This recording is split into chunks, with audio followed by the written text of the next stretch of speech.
Direto da Anuga Select Brasil 2024, aqui do IMB, mais um episódio do Anuga Cast, Rede Food Service. Essa edição é uma parceria da Big Kitchens e da Kikoman com a Rede Food Service. Um papo melhor atrás do outro. A gente tá aqui no evento, encontrar um, encontrar outro, papapá, de repente pegamos aqui um especialista de mercado, um cara que tá no Food Service, ó, faz tempo, parceiro velho de guerra, de um monte de projeto, cara, gente boa demais.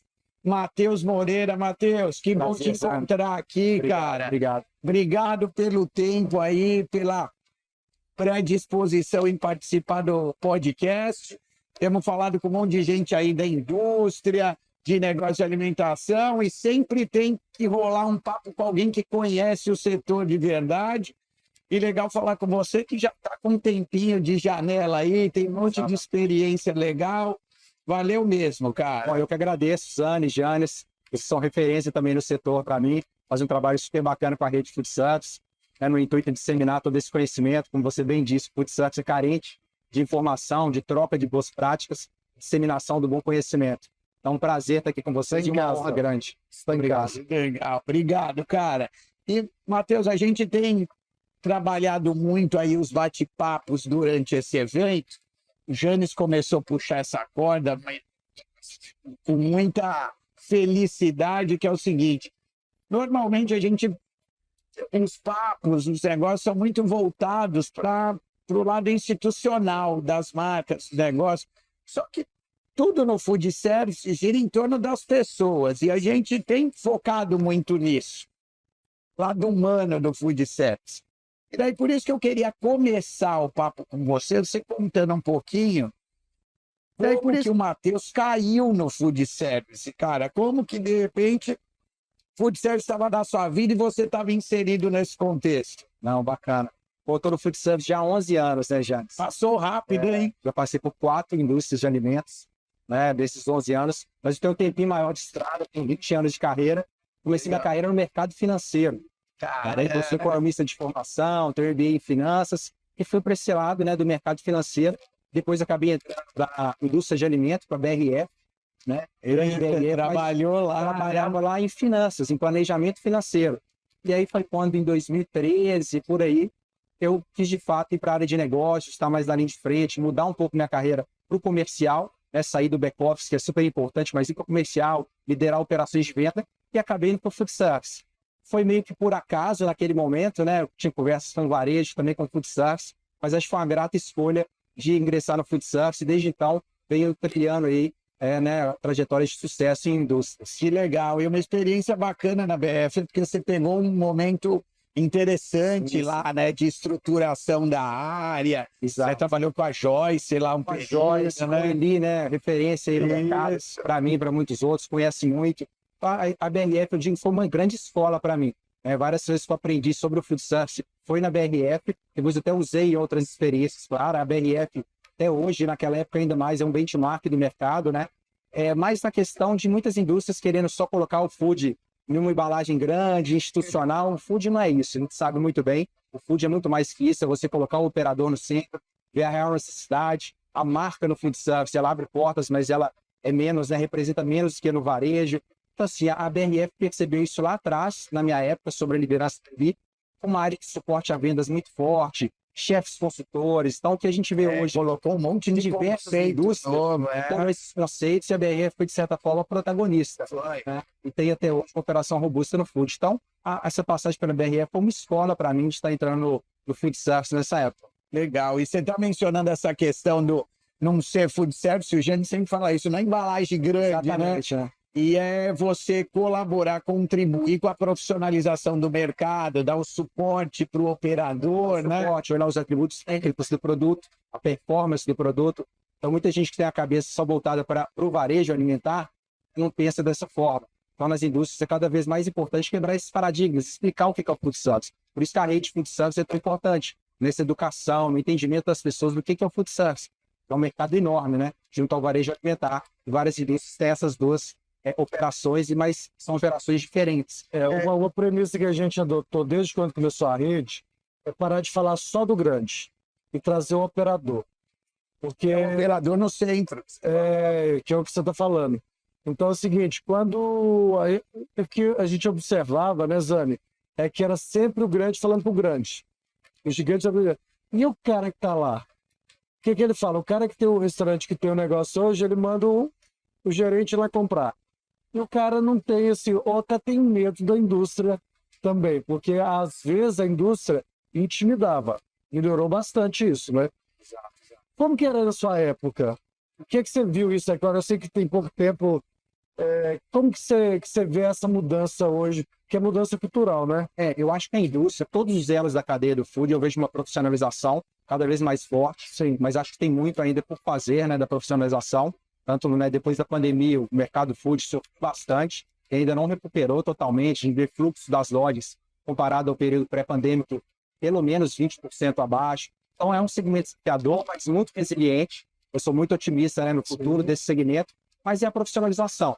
Então as indústrias estão cada vez mais entendendo o operador, tendo um chefe dentro das indústrias, isso é uma quebra de paradigma. Não, vários, né? Hoje virou... Exatamente, tem vários. Mas tem um chefe voltado, por exemplo, para inovação. Porque não adianta você ter um chefe só depois que você lança o produto. Você tem que ter um chefe, olhar desde a concepção do produto. E muitas vezes o que eu tenho visto nas indústrias pega, entre aspas, emprestado o chefe, porque tem o food, para o varejo. Né? Para os produtos de varejo é muito importante, porque muitos produtos de varejo vão ser usados para se cozinhar dentro de casa.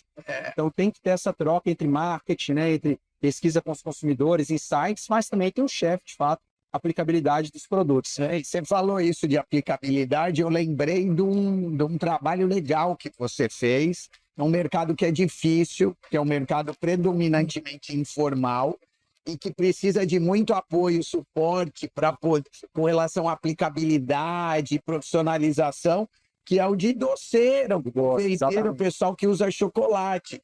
Eu lembro na época na Hershey, você entrou no momento da Hershey's indo para o food service, né? Então, desenvolvimento de ingredientes, de SKUs. Tem pouco tempo, né? Exato, ela lançou a linha em 2019. Foi legal esse movimento que você participou lá. Exatamente. Fala um pouco disso, como foi, porque eu acho que tem muito a ver com isso que você está falando, da necessidade da indústria contribuindo com a profissionalização desse cara.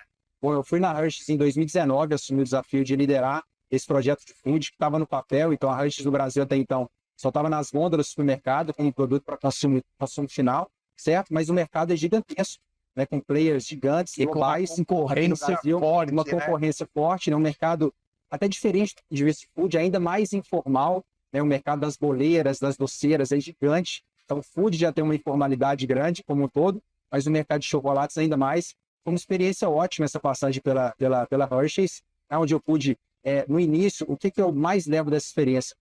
Você tocar uma operação do zero é muito bom. Porque na indústria, você muitas vezes tem que corrigir, traçar novas rotas, né, corrigir. E quando você tem a oportunidade de fazer do zero, né, do início, de forma correta, é muito bom. Então foi uma experiência diferente na carreira, dessa oportunidade. E a gente ouviu muito, Zane. Eu acho que a principal lição a gente ouviu muito os consumidores. Pegamos essas boleiras, essas confeiteiras, em entrevista, para lançar um produto campeão, um produto que tivesse a performance correta, não adiava nada lançar. Para atender a necessidade deles. Exato. E a gente, nessa época de Hershey's também, a gente se aproximou muito desse mercado para ajudar na profissionalização, como você perguntou. Né? O food isso é importante. O seu mercado super informal, a gente fez um projeto lá de ajuda e profissionalização desse segmento, que chamava Chocolate que Transforma, em apoio às boleiras. Então, a gente ensinava elas, por exemplo, sobre mídias sociais, colocava dinheiro de profissional dela, revisitava as receitas, de certa forma, dava um peixe, mas ensinava ela a pescar também, para o fim do projeto, ela continuar ali, né, com a operação e crescendo, profissionalizar, né? Então, foi uma pequena contribuição que a gente fez, acho que toda indústria tem que fazer isso, se toda indústria fizer, acho que é de bom tom e ajuda a fomentar esse mercado. Ele pegou hoje a distribuidora, está fazendo isso, né? E ele falou uma coisa importante, Matheus, que é o seguinte, hoje só ensinar a fazer o produto não resolve mais, porque a concorrência ficou muito diferente para todo mundo, porque a barreira de entrada caiu. Antes, para você ter um negócio de alimentação, para começar, você precisava ter um ponto. Hoje, você não precisa mais ter ponto comercial. Antes, você precisava ter condição de abrir uma empresa. Hoje, você roda um negócio desse numa MEI. Exato. Antes você não tinha meio de pagamento para fazer. Hoje o cara compra uma moderninha e já tem o cartão de crédito. Ele não tinha como divulgar. Hoje ele entra no marketplace e bota o produto para vender. Exatamente. Então, o tipo de conhecimento que a turma precisa é muito diferente do que era 15, 20 anos atrás. Não é mais só fazer o produto. Ficou mais fácil de entrar, mas com muito mais concorrência. Mas o conhecimento dele precisa ter uma abrangência diferente. Esse projeto foi muito legal porque vocês entenderam isso, né? E gera uma conexão, né, com o consumidor. Então, até a marca, a gente lançou a marca Hershey's Professional na época. O slogan era até o chocolate que transforma, né, com a questão de transformar as receitas, de transformar, mas transformar também a vida das pessoas. O chocolate, como você falou, barreira de entrada, alguém perde um emprego, quer fazer um complemento de renda, Vai para lá, um valor baixo, vai para um atacado doceiro, vai para uma loja de peça, compra o chocolate, aprende a fazer a receita lá mesmo, tem muito fomento ao conhecimento nesses locais, e sai vendendo. A gente acabou de passar a Páscoa, né? Quem não comprou chocolate, né? Ovo de Páscoa artesanal, feito por boleiras, não só das grandes indústrias. Então, é um mercado que tem muito esse lado informal. Muito legal. E uma coisa, você que com passagem nessas empresas multinacionais, teve acesso a muita informação relacionada ao mercado, né? E você é um cara estudioso, que eu sei, um cara da área financeira, com uma cabeça boa relacionada a isso. Qual que é a tua visão com relação ao momento que o mercado brasileiro vive quando a gente compara com mercados mais consolidados, desenvolvidos como o americano? Boa pergunta. Eu passei por 3 multinacionais americanas, então, antes da Hershey's até o PepsiCo, e eu estava... Eu até quero que você fale um pouco do mercado de bebidas, que acho importante também se falar. Então, parou isso aqui da minha mente, aqui, agora você falou. Vou falar primeiro, então, do mercado de bebidas, depois eu entro na sua pergunta. Importante esse ponto, porque o mercado de bebidas, ele tem uma outra dinâmica. Então, uma passagem que eu tive foi bastante complementar na minha carreira, cresceu bastante, e uma dinâmica do food service de criação de marca. Né? Então, era menos. Minha primeira passagem no food foi na BRF, que a gente fala muito de receitas, né? O produto como ingrediente nos estabelecimentos. E bebidas não é um uso culinário ali, não tem uma transformação envolvida. Mas ele está no estabelecimento, ele está na ocasião do consumo fora do lar. É consumo ele compulsório que a gente... Então, foi uma experiência muito mais focada no trade marketing, como que a gente faz a parceria com essas redes, que são parcerias muitas vezes de exclusividade das indústrias de bebidas com essas redes. É um modelo diferente. Eu até falei bebidas, mas tem Pepsi, que são várias marcas, né? Então, assim, é uma gama de produtos. Isotônico, chá, tem refrigerantes também como H2O, né? Doritos. Diferentes. Exato, e todos os snacks de alimentos, né? Então, sobre o mercado americano, assim, traçando um paralelo, o mercado americano é um mercado muito mais maduro que o brasileiro. Então, é até bom a gente se espelhar, e eu sou muito otimista com o setor aqui no Brasil, porque tem ainda um longo caminho de crescimento. No mercado americano, a gente sabe que o dispêndio com food service para alimentação fora do lar é mais de 50%. E no Brasil, a gente está ali beirando 30%. Então, tem um longo caminho, pensando no Brasil numa trilha de desenvolvimento, eu acho que vai acontecer, a gente tem um caminho ainda aí e um crescimento forte. De tamanho, o mercado americano é 8 vezes maior que o mercado brasileiro. Acho que outra coisa para citar do mercado americano é a dinâmica, que é menos focado nos estabelecimentos independentes, mais redes. Então, as redes têm uma força muito grande no mercado americano.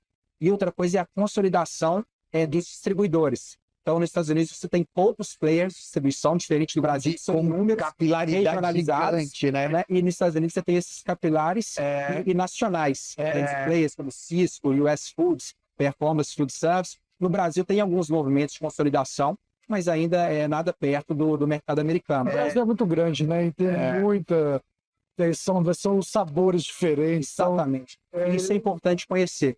Do ponto de vista, principalmente da indústria que atende nacionalmente, não é a mesma receita de bolo que vai servir em todo. É importante conhecer as tipologias fortes de cada local. E os quem somos nós, né? Fazer essas quebras, tipologia, regiões. Porque senão você faz uma receita para sair para o mercado e em alguma região você vai ter sucesso e em outras não. Essa é a receita-chave na indústria. E esse formato de rede acaba ajudando muito o desenvolvimento lá no mercado, né? Porque as redes, elas facilitam disseminação de prática, de tendência. Então, fui para lá no meio do ano passado e assim, a gente tem falado muito da tecnologia aplicada aos negócios de alimentação. E no Brasil, quando a gente olha, você tem o marketplace, o delivery, e os totens digitais de pedido sendo tratado como isso fosse a era da digitalização no food service, sendo que a iFood tem 20 anos. E no mercado americano, você chega lá, você já vê o quê? A tecnologia sendo aplicada na cozinha, no treinamento das pessoas, no atendimento, na experiência pessoal, Personalização na da oferta. personalização. Eu estive ano passado na Ray, Chicago, e vi muito isso. Tem muitas ofertas de personalização. É isso aí. Com inteligência artificial, na porta de uma loja, ele vê se é uma família, qual que é a idade, já dá um direcional das ofertas. Isso aí. É muito interessante. Quando é rede, facilita isso, porque você tem muitas redes lá, com um número médio de pontos de venda gigante. Então, o mercado dissemina essas boas práticas muito mais rápido do que aqui, que é o independente com um turnover altíssimo. Né? E as redes colocam esse padrão, né? Bota rápido. Um exemplo para quem está assistindo a gente não entende, é uma franquia, por exemplo, que aqui a gente tem 200 lojas, lá tem 20 mil. É um exemplo, Dani? É isso aí. É isso aí. Lá as redes são muito grandes. Tem alguma que você pode citar, Zane? Várias, gente. Assim, Se pegar aqui a Subway, no Brasil tem 2.000 lojas, nos Estados Unidos tem 23 mil. McDonald's tem 20 mil lojas lá, aqui tem 2.000. Pizza Hut tem 250, aqui, lá tem 250 aqui, lá tem 11 mil. Entendeu, gente? O tanto que é desnivelado, né? Mas muito isso que o Matheus falou, aqui o mercado maior é do restaurante independente. As redes são super importantes. Na ótica da indústria, a gerar tendência, tem, claro, um faturamento. Para profissionalizar o mercado. Para profissionalizar, puxar a fila desse mercado. Mas indústria que não olha com carinho, com cuidado para a solução dos independentes, né, não vai ter sucesso nesse mercado. O mercado brasileiro é pulverizado, o go-to-market de atendimento via os distribuidores é pulverizado, então tem que ter esse entendimento para ter um sucesso na estratégia. É o sucesso que o nosso self-service fez nas Olimpíadas, né? Exato. Que nem conhecia que era self-service. Tem muito modelo operacional. Muito modelo bacana, né? Que legal. E o que você vê aí para o futuro próximo, Matheus? Esse no próximo ano aí no futuro? Eu vejo até a pergunta que você tinha feito e juntando com essa, eu vejo muito, tem, claro, várias tendências, né? Poderia citar aqui, o café da manhã que está entrando na vida do brasileiro, várias, né, como um day part importante, mas acho que o principal, uma tendência mais macro, né, e uma que eu vejo é a da profissionalização. Sabe? Quem não se profissionalizar, né, não vai sobreviver nesse mercado. Então, como eu falei um pouco, o food service sofreu bastante dentro da pandemia, já cresceu, 2023 já fez o mesmo faturamento do que 2019, né? Mas ele precisa profissionalizar cada vez mais. Está um mercado mais difícil, a gente falou um pouquinho de fluxo aqui, o fluxo nas lojas caiu, o faturamento cresceu, mas quase a recomposição de preço, né? A ocasião de consumo dentro do lar com a pandemia, ela ficou, né? Então o food não é do mesmo tamanho do que ele era. Então, do ponto de vista do operador, ele vai ter cada vez se reinventar. Tem muito endividamento, muitos operadores ainda endividados, herança da pandemia, então vão precisar cada vez mais buscar sinergias e eficiência. Eu acho que a palavra-chave, principalmente para os operadores, é eficiência. Não dá mais para você passar a ineficiência do seu negócio para o cardápio, aumentar o preço. Você não vai sobreviver. Então, é gerar, como você faz para gerar o fluxo para a loja, personaliza a oferta dos consumidores e traz essa turma para voltar para o food service. Né? Mas tem dinâmicas que vão continuar. Né? O home office ser uma parcela importante, o consumo de marmitas aumentou. Então, uma parte importante do food service, do consumo virou um canal novo, marmita, que as pessoas cozinham em casa e levam.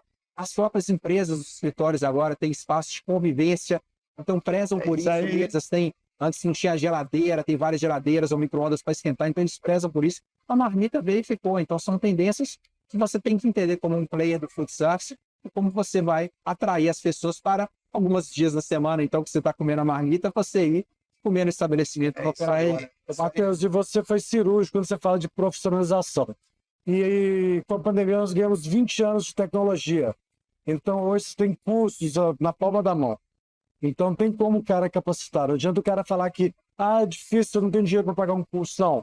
Qualquer lugar que você entra tem um curso legal para fazer. com diploma, né, Zane? A Cursos informação está públicos, mais acessível. a formação está muito mais acessível. Então, fica só a dica da parte da profissionalização, a pessoa buscar, porque se buscar, acha, né? Ela? Mesmo porque, como você falou, todos os elos da cadeia estão se profissionalizando, e daí essa profissionalização também está vindo através de fornecedores, de prestadores de A serviço. própria indústria, se não profissionalizar e não deixar o cara preparado, ela não vai conseguir se manter.